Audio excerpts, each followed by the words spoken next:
dans le monde et surtout à l'égard de l'Église avec sainteté et pureté devant Dieu, non point avec une sagesse charnelle, mais avec la grâce de Dieu.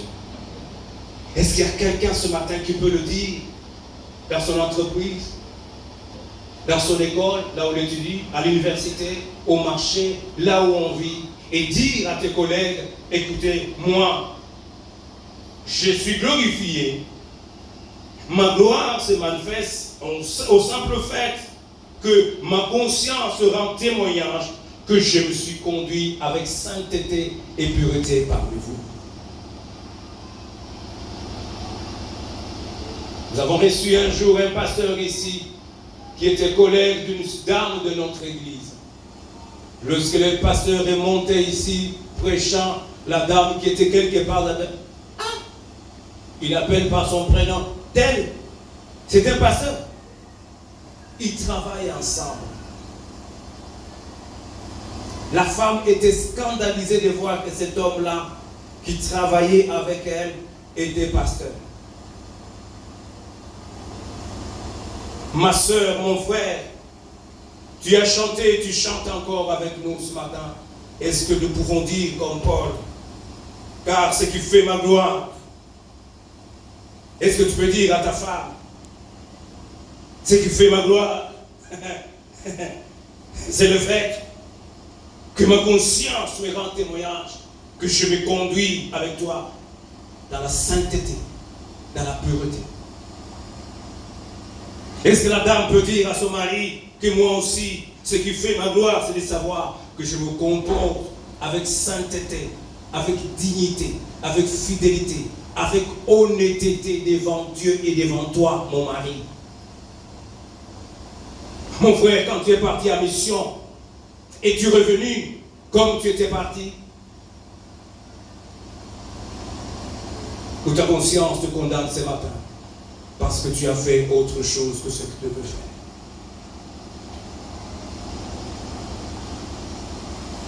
La deuxième fonction de la conscience, elle accuse. En cas de comportement incorrect, la conscience accuse. Je vous ai fait rire peut-être un matin ou un soir, lorsque je vous ai dit que quand quelqu'un a commis un péché et mène la vie dans le péché, il pense que tout le monde le voit. Il pense que tous les membres de l'église le regardent. C'est comme ça, vous savez, la personne de vérité sans. L'église ici, ou même pas ici, mais qui ne t'aime pas. Je vous avais fait rire peut-être quand je vous ai dit qu'un jour je suis allé dans une célébration quelque part, mais je suis allé dans la précipitation et j'ai confondu mes chaussettes. À droite, couleur Moussousou, à gauche, couleur Moussousou. Et quand je suis allé fièrement, je m'assois là où on m'a donné. Et je ne sais pas ce qui m'a poussé de regarder. J'ai constaté que gauche était différent des droites. Dans mes chaussettes, j'ai dit waouh, waouh, waouh. Et j'ai commencé à soupçonner tout le monde. Voilà, frère,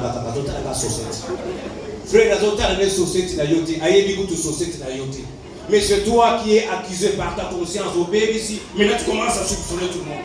Ici dans cette église, là-bas. De la vie, non, non. Au bébé ici, répands-toi. Dis quelqu'un, répands-toi seulement. Ta conscience t'accuse parce que le comportement est incorrect. Et tu sais que ce que tu fais est incorrect. Tu sais que ce que tu fais est incorrect et ta conscience ne te le cache pas. Alors aujourd'hui, soumets-toi à la loi de ta conscience. Parce qu'elle est aussi soumise à la loi du Seigneur. C'est Dieu qui a mis la conscience en chacun de nous. Vous verrez quelqu'un qui se mettait quelque part ici, il commence à reculer. Azoubi, ma conscience est se soulager. Un jour à Kimi. Au moins, il n'y a pas de conscience. La conscience accuse en cas d'un comportement incohérent. En cas d'un comportement incorrect, la conscience nous accuse.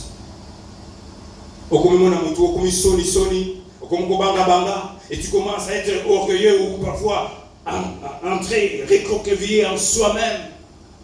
Pourquoi la conscience t'accuse que ce que tu fais comme vie, que tu mènes comme vie, elle est incorrecte?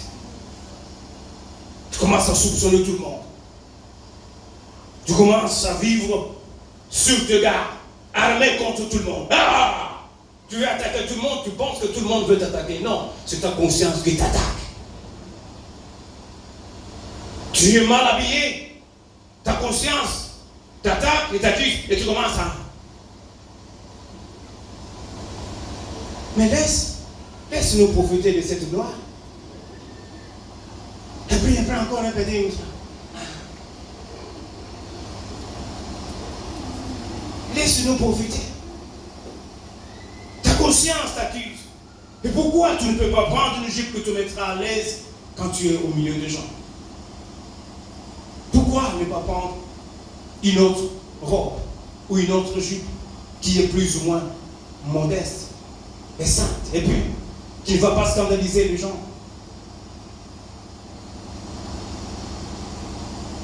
Jean chapitre 8, verset 9. C'est un enseignement, mes amis. C'est un enseignement. Pour nous tous. Non pas pour vous, mais moi je tremble. Parce que c'est plus fort que moi. Paul, il a écrit, il est parti. Jean, il a écrit, il est parti. Et aujourd'hui, nous sommes là. Jean chapitre 8, verset 9.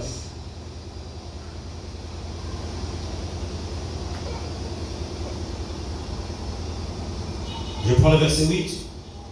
Et s'étant de nouveau baissé, il écrivait sur terre. Vous connaissez l'histoire de Jésus avec la femme trouvée en flagrance de lit d'adultère. Comme si elle faisait cet adultère seule, parce que c'est là que la femme qu'on a amenée, mais les collègues hommes ont fait échapper leur frère.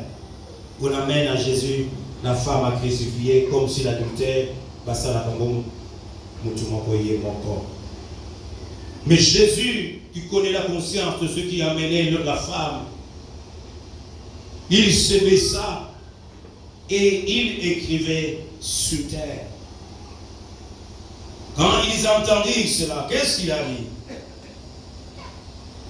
Jésus voulait que chacun dise un mot sur la femme, et que celui qui n'avait pas commis le péché puisse la lapider. Comme il continuait à l'interroger, il se releva et leur dit, que celui de vous, verset 7, qui est sans péché, jette le premier la pierre contre elle. Et s'étant de nouveau baissé, il écrivait sur la terre. Quand ils entendirent cela, accusés par leur conscience, ils se retirèrent un à un, depuis le plus âgé jusqu'au dernier. Et Jésus resta seul avec la femme qui était là au milieu. Amen. La conscience est accusée devant la parole qui sort de la bouche de Jésus, demandant à celui qui n'avait pas de péché de jeter la pierre sur cette femme qu'on a trouvée en train de faire son forfait. Et la conscience accuse chacun d'eux. Et si c'est ta conscience qui t'accuse ce matin, tu es condamné, parce que ta conscience ne te trompera jamais. Le vrai juge, c'est la conscience. Parce que les juges humains peuvent donner raison à celui qui a tort et donner tort à celui qui a raison. Ça peut arriver. Mais celui qui ne peut pas se tromper dans son jugement, c'est la conscience. Les hommes étaient conscients qu'ils étaient même plus adultères que cette femme. Et le moins son adultère a été montré, a été trouvé. Mais la leur était encore cachée. Ils étaient même plus impudiques que plus adultères que cette femme. Ils sont condamnés, jugés par leur propre conscience. Ils ont commencé à se retirer. Au lieu de se repentir, ils se retirèrent.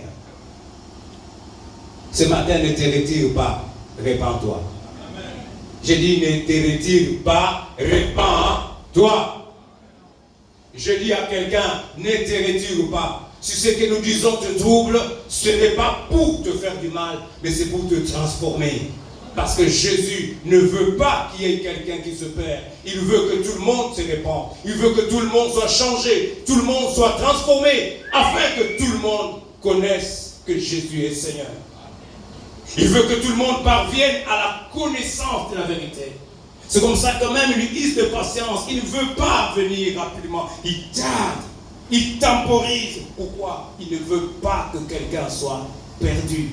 Il veut que tout le monde parvienne à la repentance. Nous sommes, au lieu de dire à Jésus, tu as raison, nous sommes plus adultères que cette femme. Tout ce qu'ils ont trouvé à faire, c'est se retirer. Frère, même si tu te retires, ta conscience va te suivre là où tu seras. Tu vas à Mbuji-Mayi, ta conscience dit tu es violeur. Tu quittes Mbuji-Mayi, tu vas à Kanyabayonga, on te dit par ta conscience tu es violeur. Jusqu'à ce que tu vas dire à Jésus, je suis violeur et enlève-moi cet esprit de viol et tu seras transformé à un autre homme. Reçois cela au nom de Jésus et proclame que Jésus est Seigneur en l'acclamant, s'il te plaît. C'est vrai que ça fait mal. En tout cas, je ne suis pas préparé ce matin pour les amens. Je ne suis pas préparé pour les amens. Je n'en ai même pas besoin ce matin, en tout cas. Je sais qu'il y a mon frère Raoul qui parfois les amens l'embêtent, mais je ne suis pas embêté par vos amens ce matin. Je n'attends pas les amens, en tout cas, je ne suis pas préparé pour l'amens. J'ai besoin que le Saint-Esprit travaille notre conscience, que nous faisions des choses avec conscience pure et non impure. Que nous soyons sincères avec notre propre conscience. La troisième fonction de la conscience, elle juge nos actes.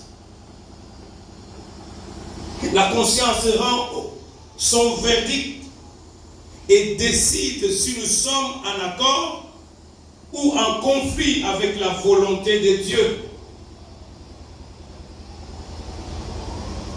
La conscience rend son verdict et décide si nous sommes en accord ou nous sommes en conflit avec la volonté de Dieu. Frère, le Saint-Esprit qui a mis en toi cette conscience, oui, sache que cette conscience est prête là pour rendre son verdict et décider si tu es en accord avec Dieu ou tu es en conflit avec lui.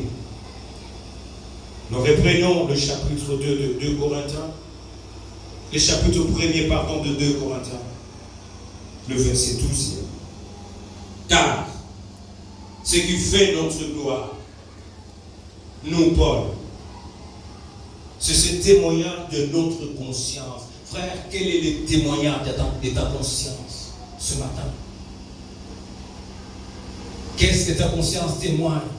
Femme mariée, homme marié, étudiant, professeur, militaire, policier, fonctionnaire, pasteur, ancien, diacre, chante, modérateur. Qu'est-ce que ta conscience témoigne?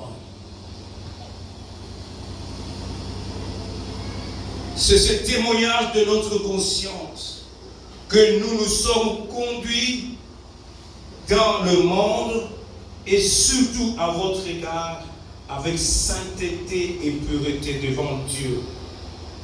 Voilà le témoignage de la conscience de Paul. Et quel est le témoignage de ta conscience et quel est le témoignage de ma conscience? Est-ce que nous vivons dans la sainteté et dans la pureté et dans l'amour et dans la sincérité ou dans l'hypocrisie? On fait semblant d'être doux, on fait semblant d'être pur, on fait semblant d'être bon et pourtant le cœur est foncièrement méchant et mauvais.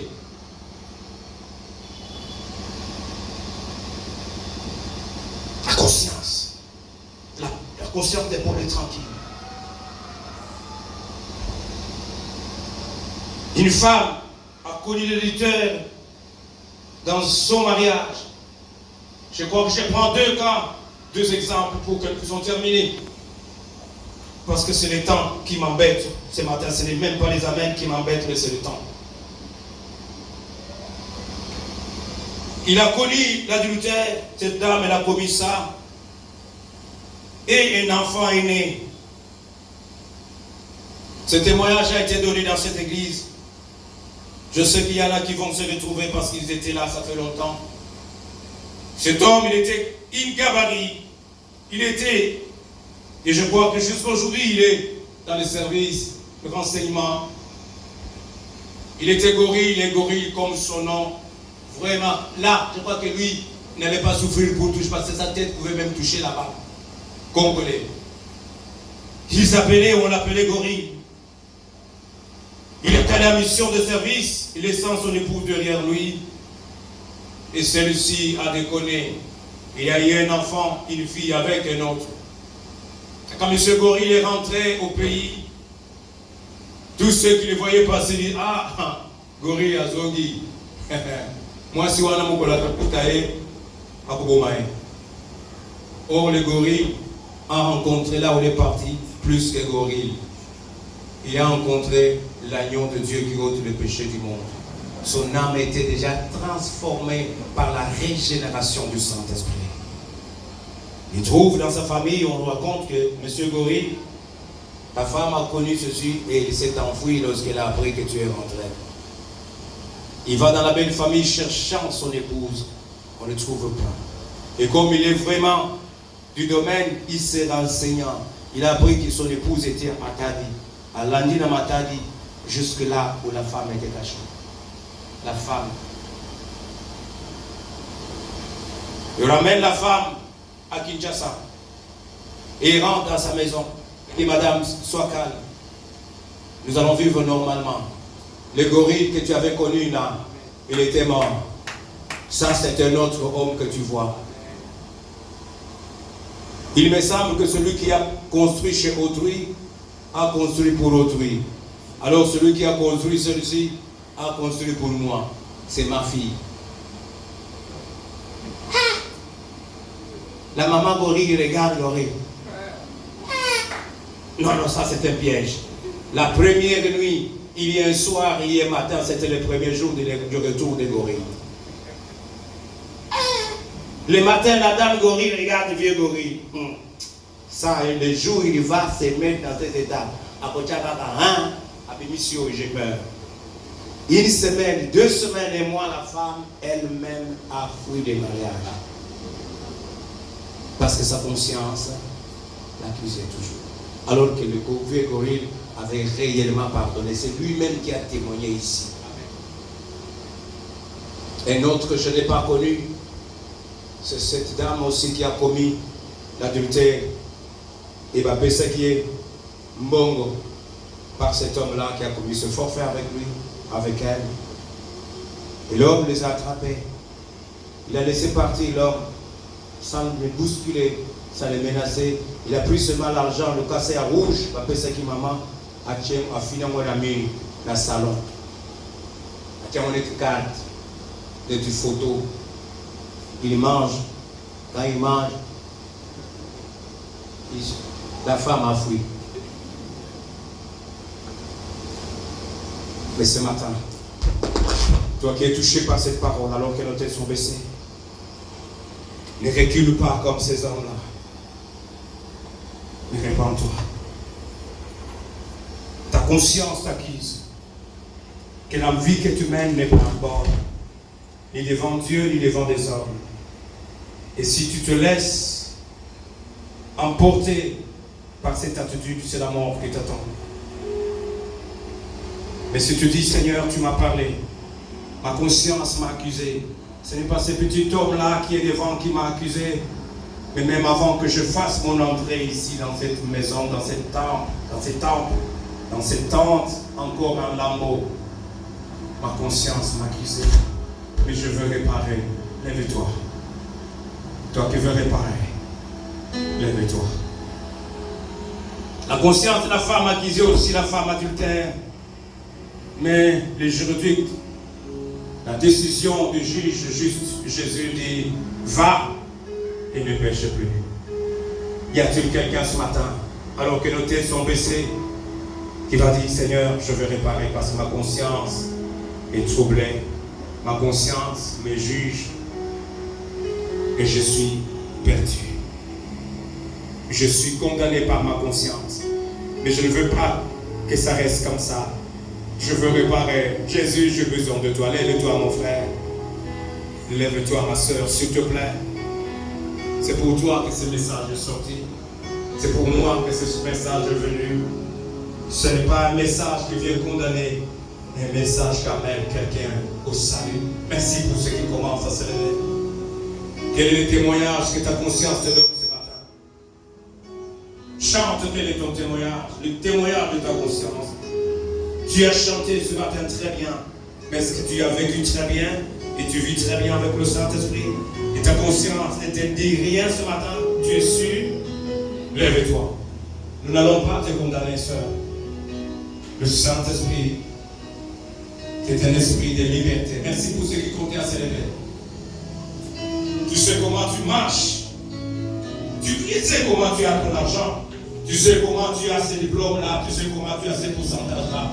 Tu sais comment tu as ce que tu as. Et ta conscience ne t'a pas laissé tranquille, il t'a troublé. Jésus ne veut pas seulement te troubler. Il veut plutôt te tranquilliser par le salut. Lève-toi, s'il te plaît. Alléluia. S'il te plaît, mon frère, lève-toi. Ta conscience, elle est là, elle part. Et je sais qu'elle n'est pas aussi violente. Cette conscience, elle est douce. Et la petite voix qui monte. Ta conscience est soutenue par le Saint-Esprit, appuyée par la parole, par l'amour de Jésus qui veut ton salut. Il ne veut pas que tu périsses. Il veut que tu sois sauvé. Et c'est pour cela que je te parle. Merci, ma fille. Peut-être c'est par un avortement que ton cœur est devenu blessé, ta conscience troublée jusqu'à aujourd'hui, et ton cœur ou ta conscience t'accuse. Chaque fois quand tu te regardes, tu dis, ah, j'avais mal fait, j'ai avorté. Mais le Seigneur te accueille ce matin. Il est capable de te pardonner. S'il te plaît, lève-toi.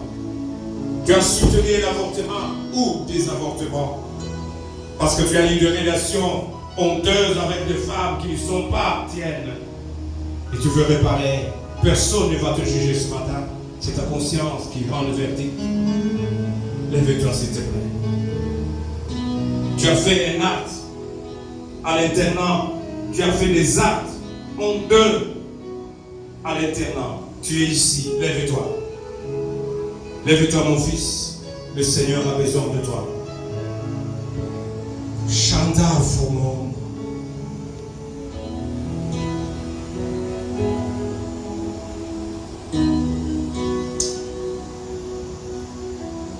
Ta bouche, c'est celle qui te tue. Et ta conscience t'accuse. Il veut régler ta langue. C'est ta bouche qui te cherche des problèmes.